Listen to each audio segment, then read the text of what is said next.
Muy bien, vamos con nuestro primer problema de la última clase, de repaso para el examen final. Y es un problema de circuitos en corriente continua. Calcule la indicación B sub B menos B sub A, la diferencia de potencial entre los puntos, ¿no?, del voltímetro ideal del circuito de la figura que se encuentra en régimen estacionario. Y tenemos los datos, por supuesto, ¿no? A ver, vamos a tratar de reproducir esto en nuestra pizarra. A ver si la podemos compartir. Ahí estamos.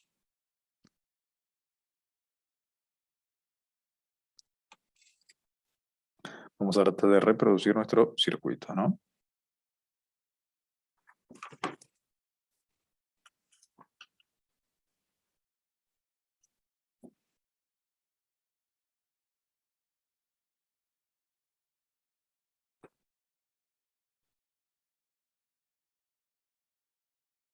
A ver si podemos.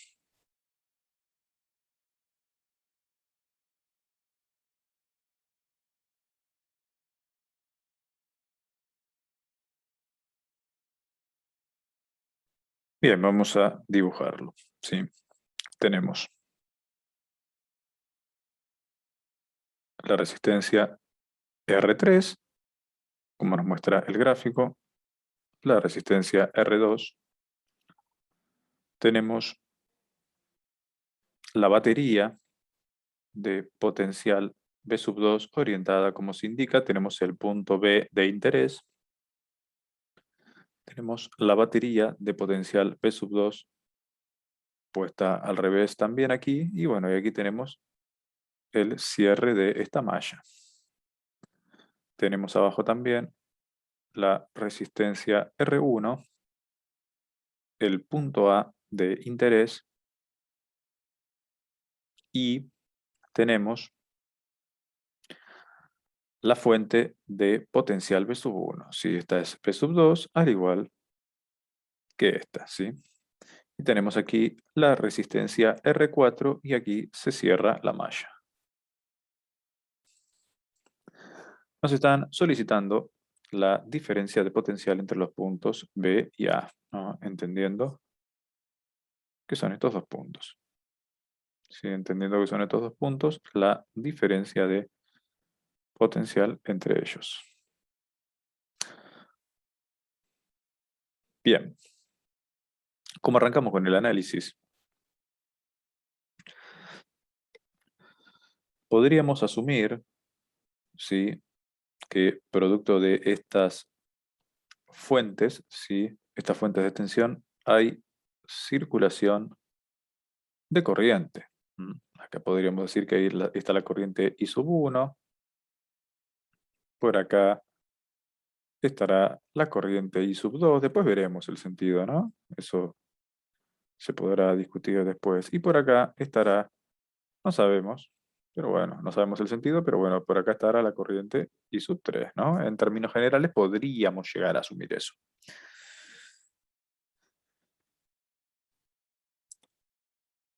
¿Cómo tenemos que trabajar en un circuito cerrado? Con la segunda ley de Kirchhoff. La segunda ley de Kirchhoff que nos dice que en todo circuito cerrado la tensión aplicada es igual a la suma de las caídas parciales. ¿Sí? O sea, podríamos pensar, partiendo desde el punto A, ¿sí?, partiendo desde el punto A, si hacemos la suma de las tensiones de las fuentes con la caída de tensión con sus respectivos signos, y cerramos el circuito, tendría que ser igual a 0. ¿Sí? Quiere decir que B sub A, ¿sí?, si recorremos la malla en sentido antihorario, más B sub 1, el punto A, con el potencial que tenga, que no sabemos cuál es, ¿sí?, aumenta su potencial en este punto porque se le agregó la fuente B sub 1.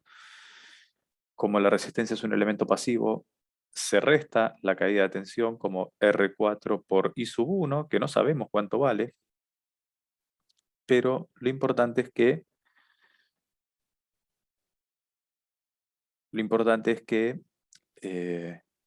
te da una caída de tensión, ¿no? Te da una caída de tensión, así como la fuente te da un aumento de tensión por la orientación que tiene, la resistencia te da una caída de tensión. Llegamos a este punto, ¿sí? Llegamos a este punto y aumentamos el potencial V sub 2 por la fuente, por la orientación que tiene la batería, y eso nos deriva en el punto V sub B, que tampoco sabemos cuánto vale. Lo que nos piden a nosotros es, bueno, mirá, hacete B sub B menos B sub A, será entonces B sub 1 menos R4 por I sub 1 más B sub 2. Si miramos los datos, tenemos que B sub 1 es dato, que B sub 2 también lo es y que R4 también lo es. Entonces, nuestro conflicto aquí radica en que no podemos resolver el problema todavía porque no sabemos cuánto vale I sub 1. Sí, no sabemos cuánto vale I sub 1. Entonces, lo que vamos a hacer ahora es para tratar de determinar I sub 1. A ver qué pasa.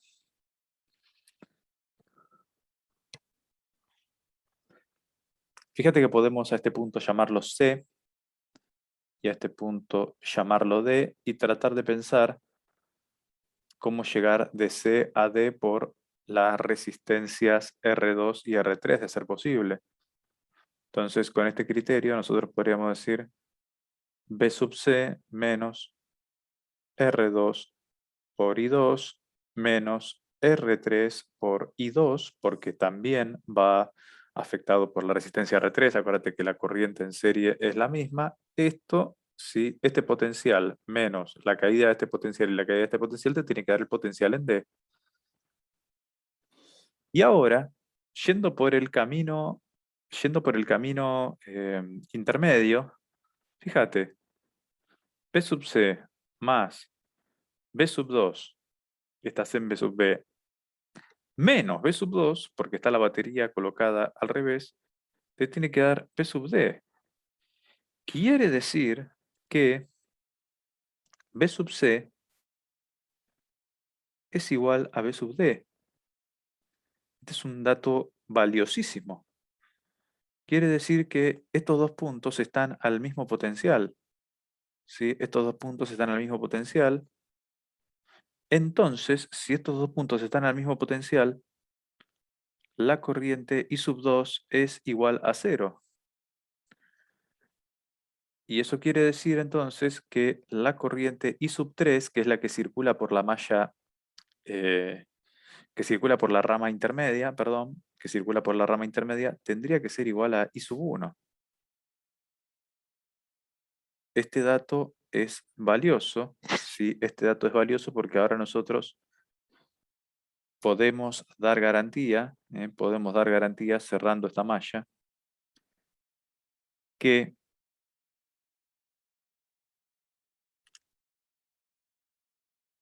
la corriente I sub 1, que la corriente I sub 1 depende de la tensión B sub 1 y de la resistencia R1 y R4. Fíjate, si este punto C y este punto D son equipotenciales, nosotros podríamos pensar, ¿sí? Podríamos pensar como que nuestro circuito sería de esta manera, ¿no? A ver, que sería de esta manera en el sentido de que tenemos R1, tenemos B sub 1, más menos, tenemos R4, y que esto se cierra así. Podríamos pensar que esto se está cerrando así porque estos dos puntos están al mismo potencial, entonces es como que si fuera un corto eso.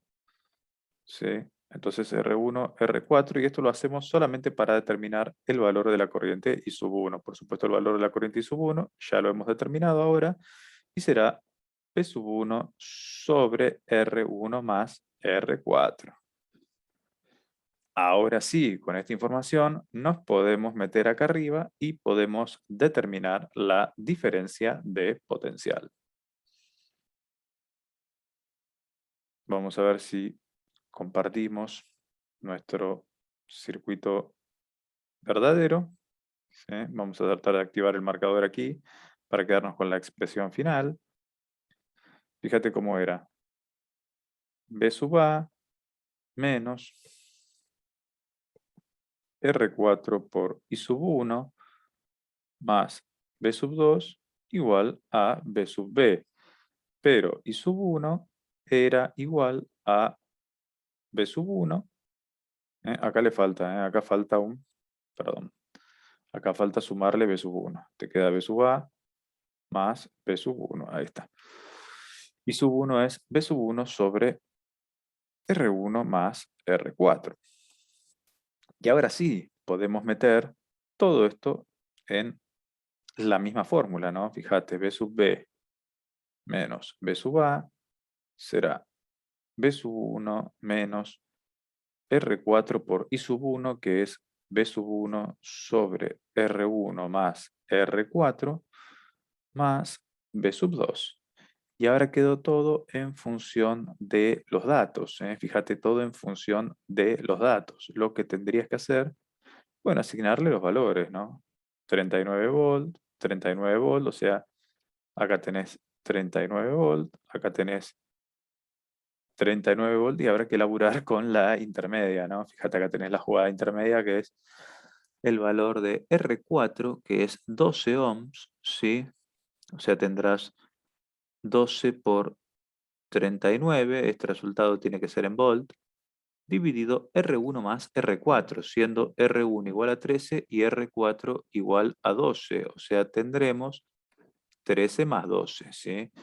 Si hacemos esta cuenta con un poquitito de buena voluntad, hace la cuenta mientras yo la hago también, este valor de B sub A menos B sub B nos da como resultado 59,28 volts. Entonces, el voltímetro en este momento está marcando 59,28 volts a favor de B sub B. Acá metimos la pata, será a favor de B sub B. Esto es B sub B menos B sub A. ¿Sí? B sub B menos B sub A. A favor de B sub B es la cosa, así que el voltímetro estaría marcando 59,28 volts. Vamos a verificar que acá generosamente nos han otorgado las respuestas. Upa, se me fue. Vamos a ver si volvemos. Fíjate que, bueno, los bloopers de la clase, esto en las clases en vivo ocurre también. ¿Por qué no va a ocurrir en las clases grabadas? Fíjate, la respuesta correcta es B sub B menos B sub A igual a 59,28 volts. ¿Sí? Así que nuestro problema está correctamente resuelto.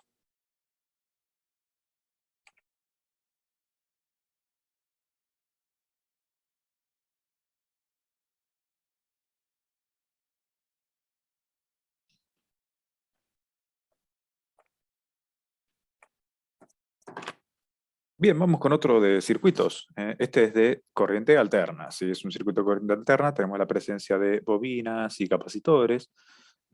Así que ese es el cuidado que tenemos que tener. Interviene la frecuencia. Aquí también interviene la frecuencia, los 583 Hz o ciclos sobre segundo. Tenemos la tensión del generador. Tenemos la caída de tensión en la inductancia y la caída de tensión en la capacidad. Y el valor de la resistencia 325 ohms. Lo que nos están solicitando es a ver si podemos determinar el valor eficaz de la corriente, ¿no? Nosotros tenemos un circuito de corriente alterna representado mediante una resistencia, una inductancia y una capacidad. ¿Sí? Por supuesto, aquí tenemos la tensión del generador, que ya es dato. Tenemos el valor de la resistencia. Tenemos la inductancia que, al estar en dominio de una corriente alterna, se puede apreciar como una reactancia inductiva, una resistencia que no tiene que ver con la corriente de conducción. Y aquí tenemos una reactancia del tipo capacitiva, ¿no? En el capacitor, siendo esta X sub L igual a omega por L, o también 2pi por la frecuencia por L, y siendo la reactancia capacitiva 1 sobre omega por C, o también 1 sobre 2pi por F por C. Esta es la forma en la que podemos representar esta resistencia que aparece en la bobina y en la capacidad, ¿no? Fíjate que tenemos que los valores de tensión en la inductancia, si lo tenemos como dato, la caída de tensión en la inductancia, y también tenemos como dato la caída de tensión en el capacitor, el U sub C. Lo que tenés que recordar acá es un ejercicio muy conceptual, ¿sí? Lo que tenés que recordar acá es que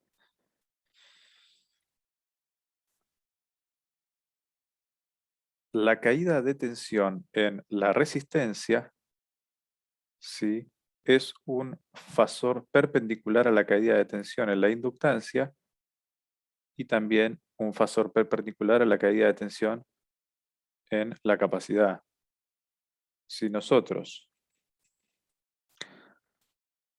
a la caída de tensión en la inductancia le sumamos con el signo correspondiente la caída de tensión en la capacidad, se contrarrestan los efectos, o sea que vos tenés una caída de tensión en total de 532 volts, que es la caída de tensión en la inductancia, y una caída de tensión en la capacidad de 489 volts. La caída de tensión en los elementos reactivos va a ser la diferencia, ¿sí? Y acá tendrás la caída de tensión en la resistencia, que será I por R.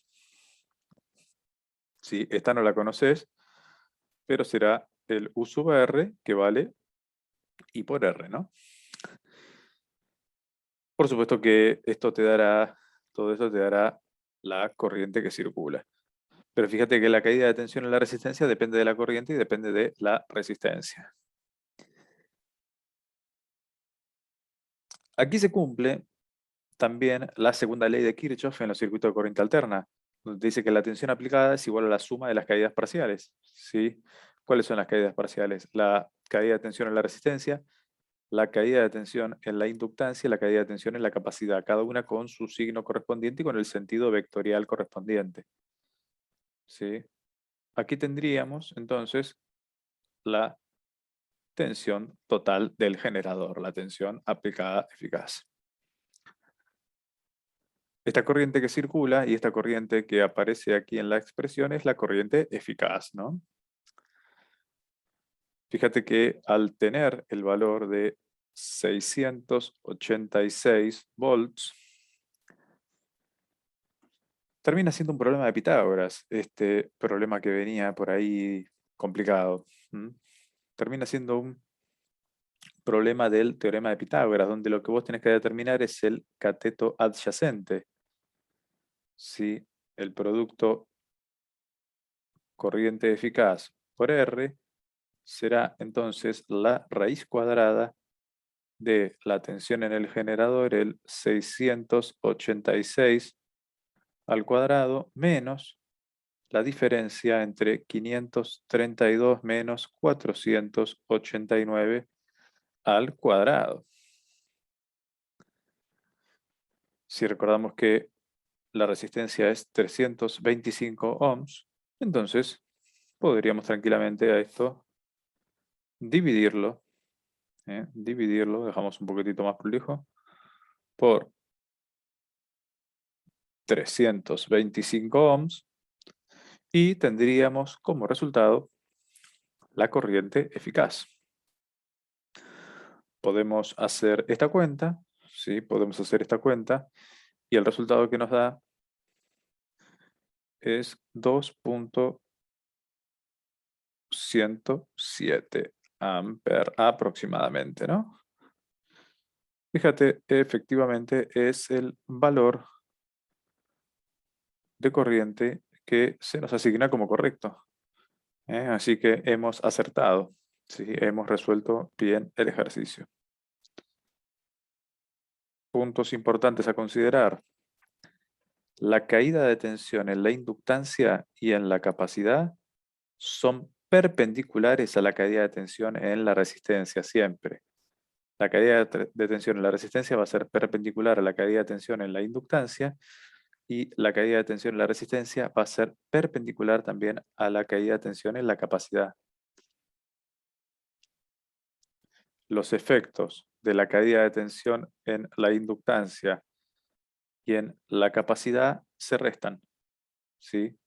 Algebraicamente hablando se restan, vectorialmente se estarían sumando, pero algebraicamente se estarían restando.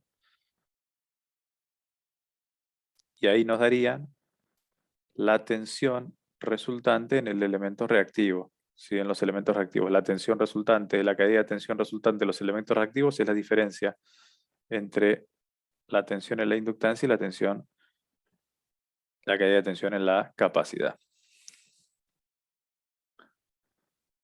De esta forma, hemos podido construir el diagrama fasorial, si se quiere. Podemos construir el diagrama fasorial y recordar que la tensión aplicada es igual a la suma de las caídas de tensión con su signo y con su sentido vectorial correspondiente.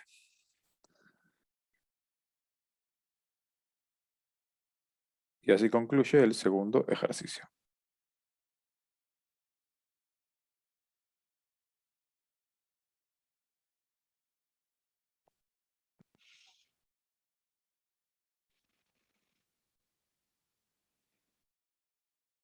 Vamos con el ejercicio número 3 de la clase de hoy, que sería la pregunta 7 del examen final del 21 de diciembre,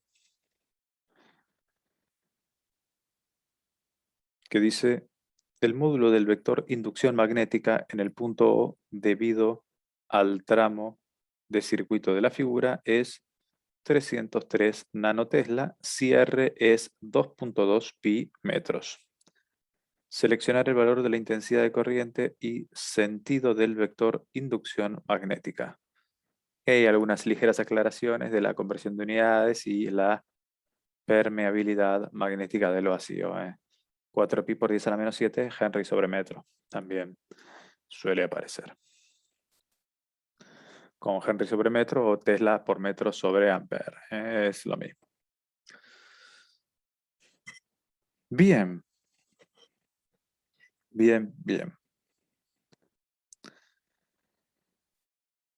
Tendríamos que identificar sobre este punto la influencia que nos brindará la circulación de corriente, ¿sí? La circulación de corriente sobre este tramo recto, la circulación de corriente sobre este tramo circular y la circulación de corriente nuevamente sobre este tramo recto.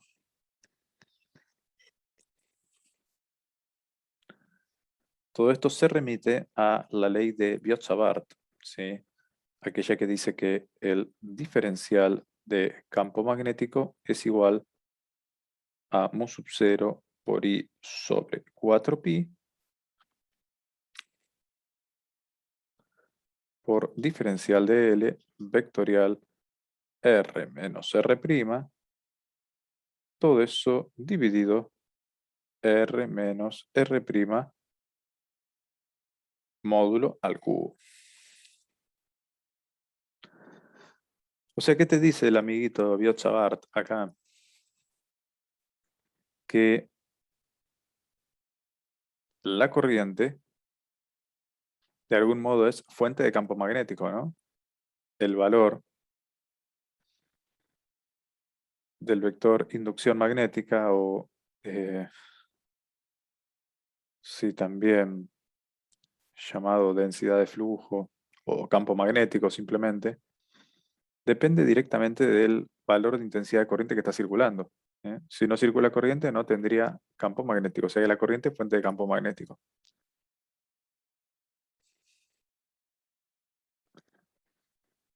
Fíjate que acá tenemos que jugar un poquitito con la geometría de la configuración para darle forma al diferencial de L, darle forma al R menos R', recordando que R es el punto donde queremos hallar B. ¿Sí? Y R' es el punto de origen.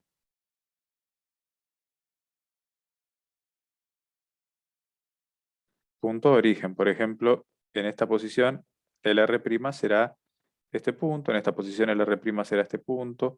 Todo esto dependiendo de la referencia, ¿no? Si querés borramos esto como para no empiojarla más. Podés colocar un sistema de referencia acá, suponte, ¿no? Puede ser X, Y, es cuestión de ponerse de acuerdo, no pasa nada. Tenés que poner lo que sea más cómodo para vos, ¿no? Si bien acá te habla del módulo del campo magnético, así que bueno, lo hacemos de este modo. X, Y, ponele, ¿no?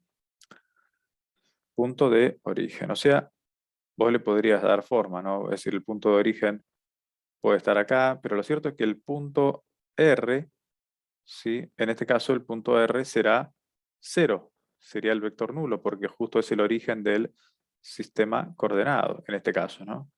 Y el punto de origen, bueno, primero estará por acá, después estará por acá,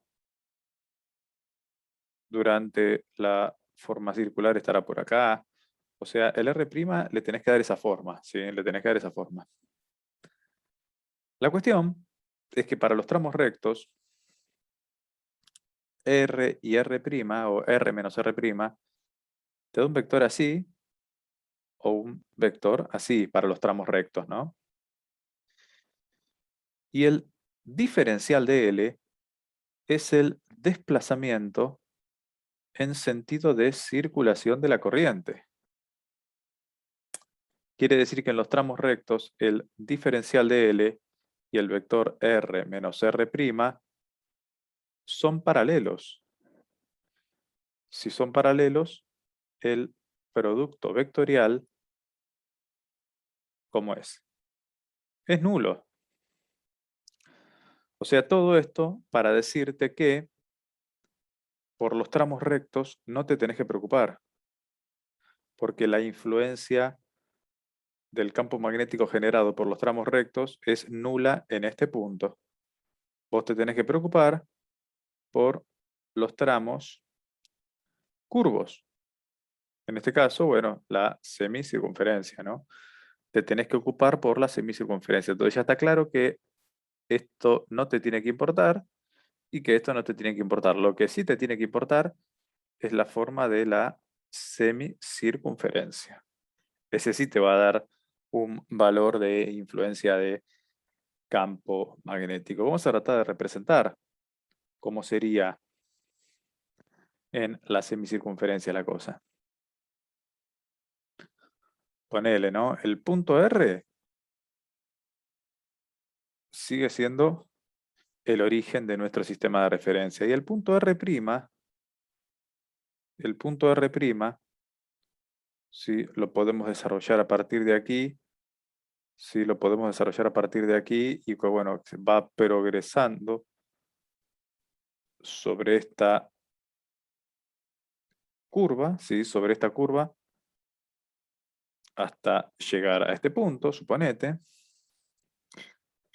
Podríamos representarlo como, una posibilidad será menos R por el coseno del ángulo θ según el versor I, más R por el seno del ángulo θ según el versor J. Digo que es una posibilidad, no digo que es la única forma de hacerlo, ¿no? Fíjate que acá estaría reproduciendo instante a instante la posición, instante a instante la posición del, bueno, del punto R', ¿no? Sí, del punto R', considerando que el ángulo barrido es este, ¿no? Este será nuestro ángulo barrido en todo momento. Ya tenemos la forma del R', perfecto. ¿Cuánto vale el diferencial de L? Bueno, el diferencial de L será, fíjate, vamos a borrar acá esto. El diferencial de L será el vector tangente en todo momento aquí. Por ejemplo, en este punto, el diferencial de L será el incremento longitudinal en este punto, ¿no? ¿Sí? Es el vector tangente en todo momento. Y digo tangente en todo momento porque te da ahí una idea de cómo viene, ¿sí? El vector diferencial de L vendrá dado de esta manera. ¿Qué orientación vectorial tendrá?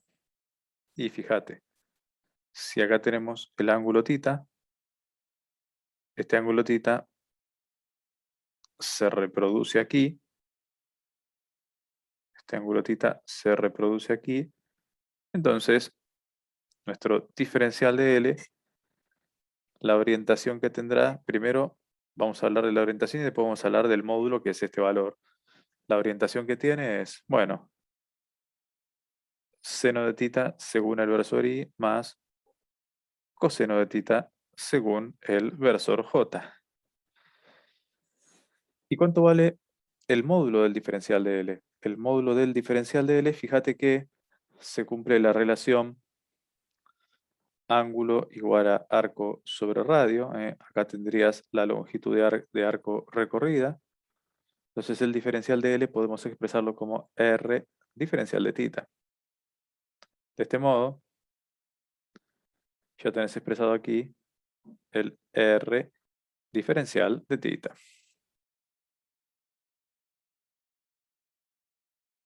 Y de algún modo con esto ya la tenés medio clara cómo viene esta integral, porque lo que tendrás que hacer es el producto vectorial de diferencial de L vectorial R menos R'. ¿Sí? Lo que te va a quedar haciendo diferencial de L vectorial R menos R', bueno, te va a quedar este producto vectorial que armamos a continuación. O sea, lo estamos haciendo desde cero para que te quede para siempre. Ya sé que el ejercicio por ahí se puede resolver más fácil, pero quiero que te quede para siempre. O sea, te toman otra cosa y no lo sabes hacer, sino. ¿Eh? Y no es la idea. Fíjate, el diferencial de L, fíjate que bueno, puede salir afuera el R diferencial de θ. Eso sale afuera porque es común a los dos, ¿no? Y te quedará seno de θ, coseno de θ, 0. Y el R menos R', fíjate que puede salir afuera el R, el radio, o sea, te quedará radio al cuadrado afuera, y te queda menos coseno de θ, seno de θ, 0. Esto está arreglado, ¿no? Dirás, ¿no? Porque fíjate, te queda seno cuadrado más coseno cuadrado igual a 1, ¿eh? O sea, este producto vectorial te da como resultado R cuadrado diferencial de θ según el versor K. O sea que ya resolviste la parte más conflictiva de esto. Es este producto vectorial. Ya sabes que vale R cuadrado por diferencial θ según el versor K en la convención que hemos utilizado. ¿Sí? En la convención que hemos utilizado. Fíjate que acá el R menos R' va al revés, ¿no? Porque estos signos deberían invertirse. O sea que acá te tendría que dar más coseno menos el seno. O sea que este resultado es negativo, ¿sí? Es negativo, es entrante al pizarrón. Quiere decir que el campo magnético originado en el punto es entrante al pizarrón. No sabemos cuánto vale todavía, pero ya sabemos que es entrante al pizarrón. Así que de alguna manera ya respondimos la segunda parte, ¿no? Dice, el sentido del vector inducción magnética, ya sabemos que es entrante al pizarrón. Bueno, entrante a la hoja, al monitor, pero bueno, me entendiste. ¿Sí? O sea, ya sabemos que es entrante. Perfecto. Viste que hay que tener cuidado, ¿eh? Cualquiera se puede equivocar ahí con esta diferencia, tenés que tener cuidado. Bueno, ¿cómo seguimos con el análisis? El módulo de R menos R' al cubo, o sea, la distancia en todo momento, fíjate que es R, o sea que abajo irá R al cubo en la fórmula. ¿Sí? O sea, ya sabes cuánto vale el producto vectorial, ya sabes cuánto vale el R menos R' al cubo, que será R al cubo, o sea, no trae mayores dificultades, esto será R al cubo. Y bueno, tendremos que resolver la integral ya, ¿no? Ya estamos en condiciones de resolver directamente la integral, ¿no? Vamos a plantear la integral. Sí, fíjate, bueno, todo esto mu sub 0 por i sobre 4pi puede salir afuera. Y la integral te va a quedar en en dominio de tita. O sea, vas a integrar respecto de tita. ¿Y tita entre qué va a variar? Y va a variar entre 0 y 180 grados, o en este caso tendrás que hacerlo en pi radianes, ¿no? Acuérdate que el radian es la representación del ángulo como número real. Así que el campo magnético será, entonces, mu sub 0 por i sobre 4pi por la integral entre 0 y pi de ¿qué cosa? El producto vectorial, que nos dio menos r cuadrado diferencial de tita según el versor k, dividido r al cubo. Fíjate que hasta no depende de r la integral del radio geométrico, así que este podría salir tranquilamente afuera.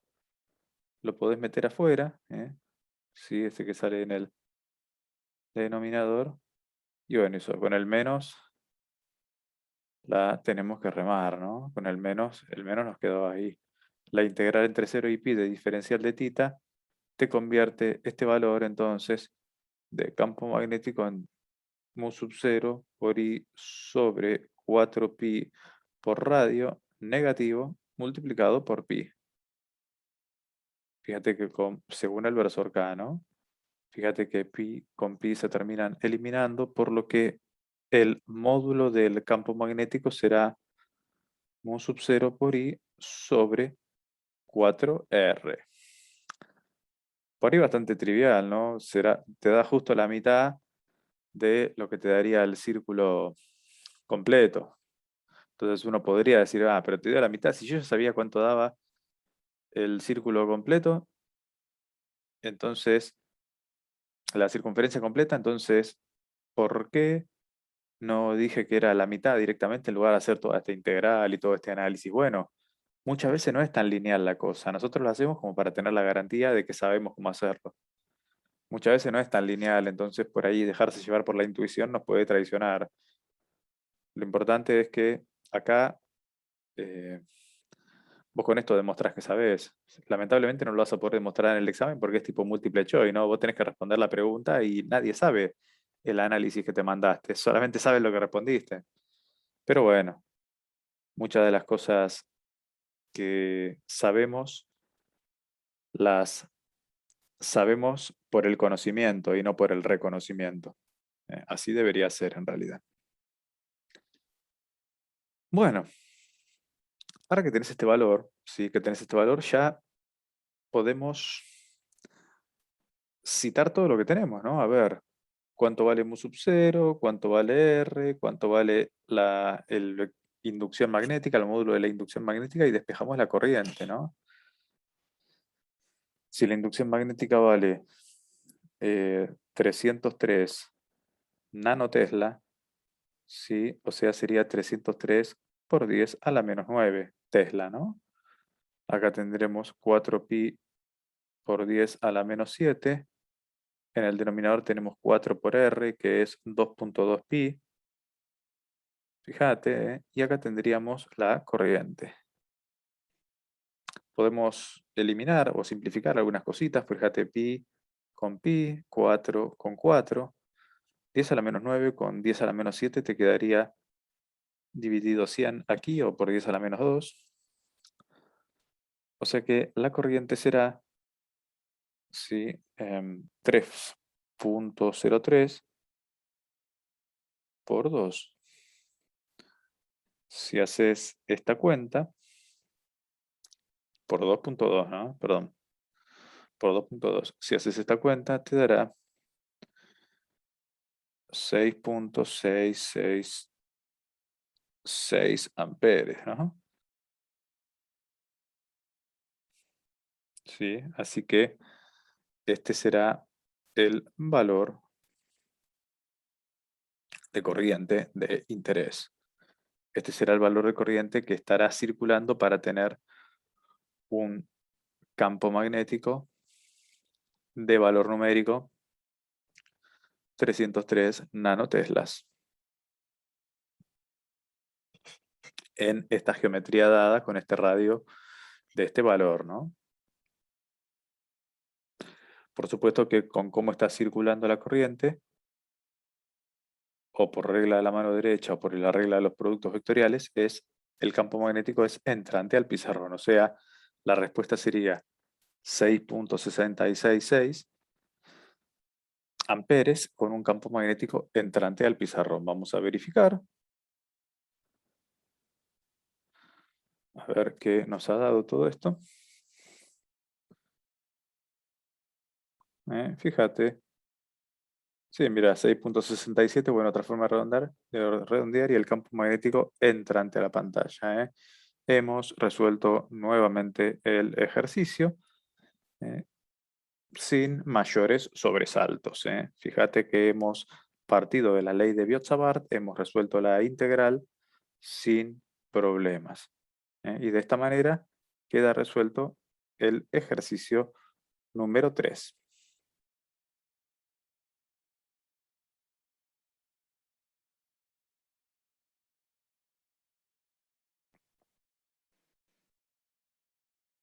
Bien, vamos con el último problema de la clase de hoy. Sí, es un problema de potencial electrostático. A ver, a ver, a ver.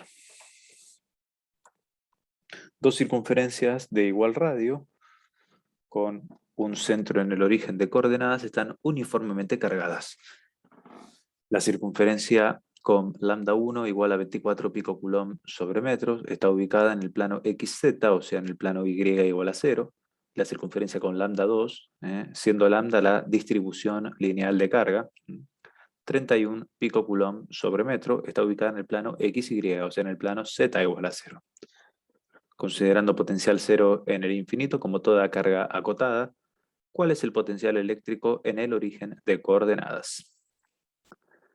Bueno, ahí tenés la equivalencia de la permitividad al vacío, el 8.85 por 10 a la menos 12 faradios sobre metro, y la equivalencia del pico coulomb, que es 10 a la menos 12, ¿no?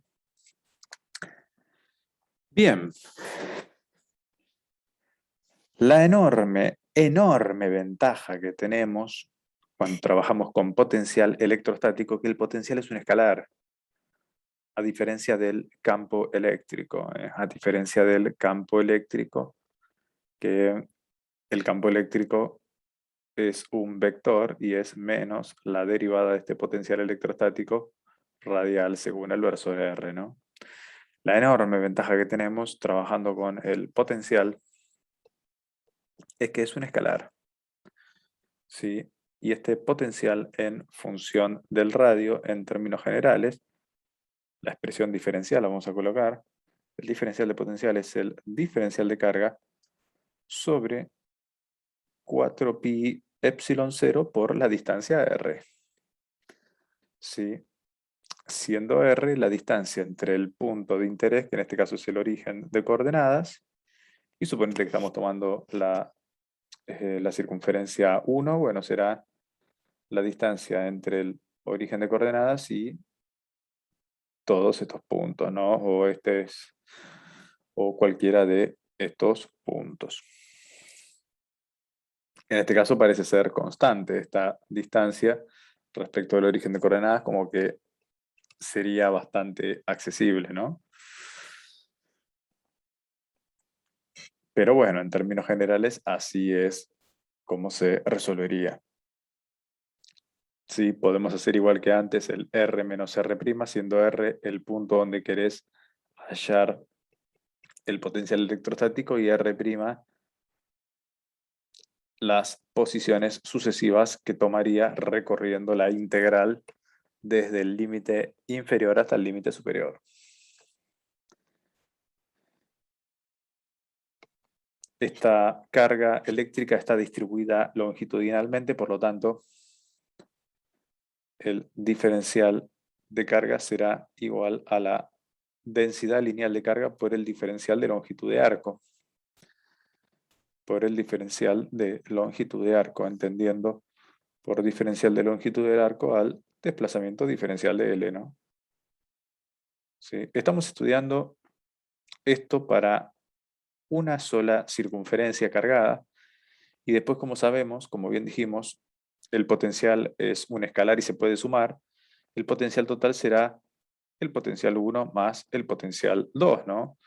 Que dada la simetría de la configuración, la influencia sobre el origen va a ser igual, solamente que uno está cargado con densidad de carga lambda 1 y el otro está cargado con densidad de carga lambda 2. Esa será la sutil diferencia entre los dos, pero el análisis que estamos haciendo vale para los dos.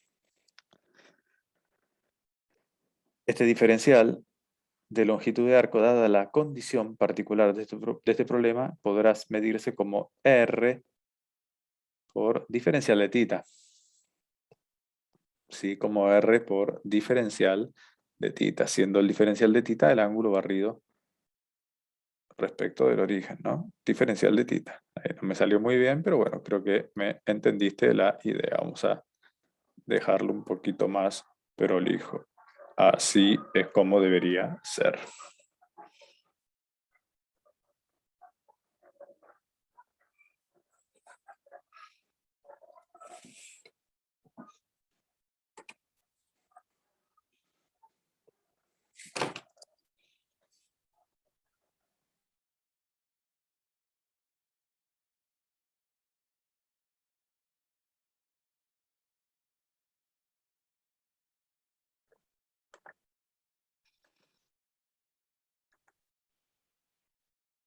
Bien, volvemos. Hubo un problemita técnico, pero bueno, por suerte ya lo solucionamos.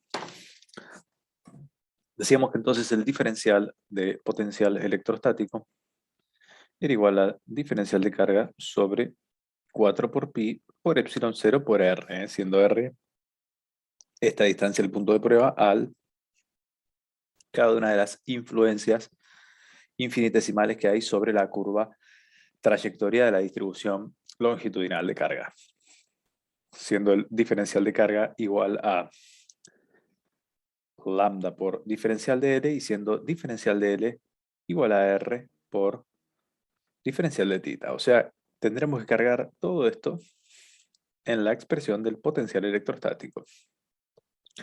Diferencial de Q igual a lambda por diferencial de L, perdón, y diferencial de L, R por diferencial de θ.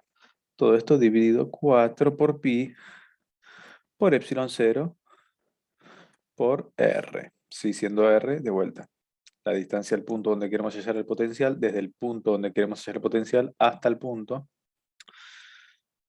de cada una de las influencias, o al revés, ¿no? Fíjate que esta distancia aquí es constante y equivale al radio geométrico. O sea que lo que vos tendrías que hacer es al potencial, que será lambda sobre 4 por pi por epsilon 0, integrarlo entre el ángulo inicial, que será 0, porque es una vuelta completa, y 2pi, el diferencial de tita. Esto te dará como resultado que el potencial será lambda sobre 2 epsilon 0. Este es el potencial de una de las circunferencias, ¿sí? O sea, podríamos decir que el potencial 1 es lambda 1 sobre 2 epsilon 0 y el potencial 2 será lambda 2 sobre 2 epsilon 0. El potencial total será entonces lambda 1 más lambda 2 dividido 2 epsilon 0. Vamos a hacer la cuenta.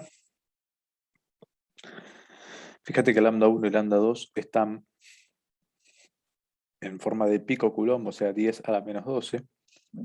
O sea que aparece 10 a la menos 12 aquí arriba, ¿no?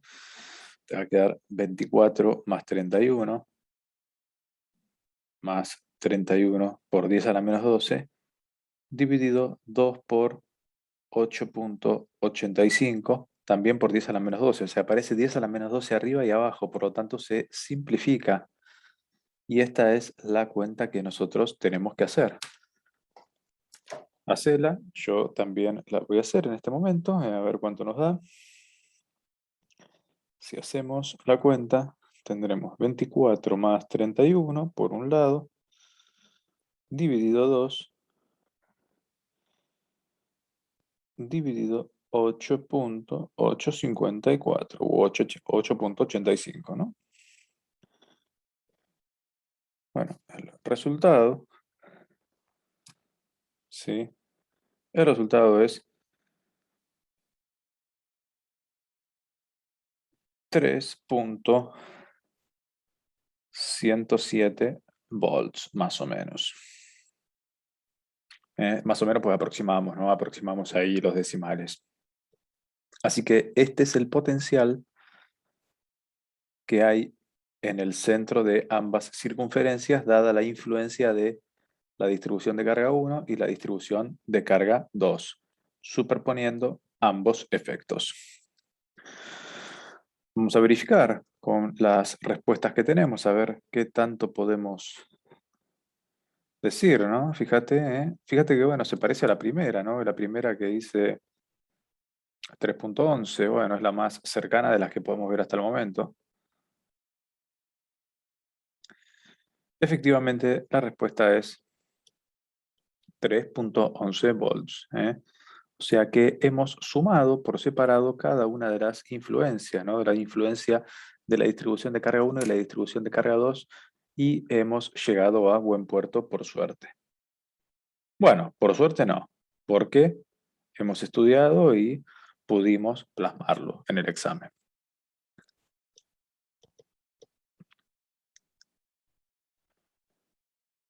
Esta fue la clase número 5. Espero que haya sido de tu agrado, que sea de utilidad para el examen y nos veremos en la próxima.